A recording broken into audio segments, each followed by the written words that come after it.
My experience as a media artist and designer is quite extensive. I'm showing you a piece I did a couple of years ago in Bath Abbey, where avatar characters follow people around the space using locative tools, and then lock onto the people and follow them from screen to screen. Another project that I did recently was a folksonomy of the uncanny that was mapped across Bristol, and this was a locative piece done using mobile phones and the web, and people could map their stories of the uncanny onto the city using this metaphoric map that matched exactly into the existing locations. And so this site grew over time, and it was rich media. You could add pictures, sound, and video to this. And these two models are the kind of inspiration of what I want to do with Riverains. Manchester's full of underground rivers. The whole centre is underlain by cavities created during the war, in the nuclear Cold War, and the figures, the Riverains, are drawn to these places by the unhappiness or the tension of their lives. So this is their story. I'm over here, in the shadows, waiting. I've been trying to leave, but he draws me back on a rope. I don't blame her, though she did cut up rough from time to time and use the strap to grand effect on me and the little ones. The idea grew with the mice, I think. They was everywhere, in our growl, in our beds. Sam found a nest in the larder and she burned it up. Arsenic is white, like sugar, and that's where she put it. I felt nothing, and it were too late to do naught when I did. So that's a poisoner's story. And the way we would lure people in is you're going the wrong way, you fool. You look, you turn the corner. Oh, look. You see the station. Look for the steam under there.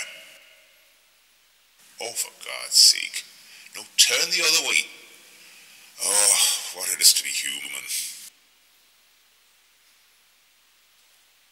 So that you're lured in by audio and by text as you approach the zone where Riverain is actually present.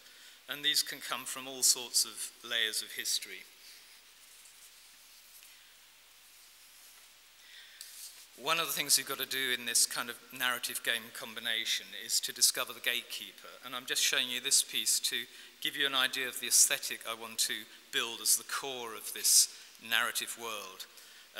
And we'll see that once you've discovered the gatekeeper, you can augment it by adding your own stories. They cut away most of Manchester digging in these nuclear installations. Of course, that worked on the project, but I was the only Mancunian. Rest were Polish, because they couldn't talk about it. One of the lads, he fell down shaft and got crushed. We didn't really have time to think.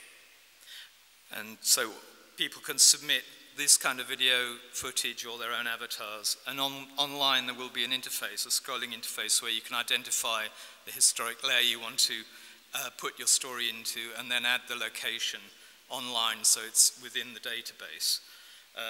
And we're going to use Flash for this, which can be encapsulated in mscape. So the whole thing should work seamlessly. And of course, when you've completed, you can retrace your journey, both on a map, online, or on the PDA, and you can get a compilation of the stories that you've actually examined, and they can be posted online for others to look at.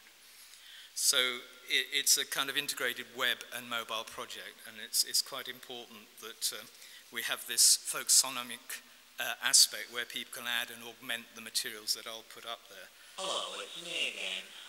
Under Manchester there are hundreds of tunnels and rivers, and in them with the Riverains. I want you to go and find them using your mobile as a dowsing device. Help you explore. So viral marketing using avatar production as one example. It's done anything if you look hard enough. Well, in Cold War they built huge shelters under Manchester called the Guardian Exchange, which was there for the nuclear event, as it were. Go and look for it. And so to create a buzz through this, and the potential for this is everywhere. Most cities have huge underground worlds that are undiscovered. And I'm supported by a number of institutions, including my university. I'm working with the eMobile European Consortium doing experimental work in this area. And I've been doing projects with Bath University Computer Science. So there's plenty of support. And Seastorm synthetic video technology goes beyond common video streaming. Synthetic video communication enables people to always look nice and appear in the proper background, or have an extraordinary entertainment. Private and business communications stay personal, live, and visual, but are supplemented with the look control opportunities never possible before. So this idea of avatar representation is something we'd explore in a second phase once we'd completed the narrative environment. And also there is a project in Vienna using the underground that I'm interested in putting forward, regardless of whether winning or losing, but it would be funded from elsewhere. So that's it in a nutshell, and an exciting kind of combination of convergence as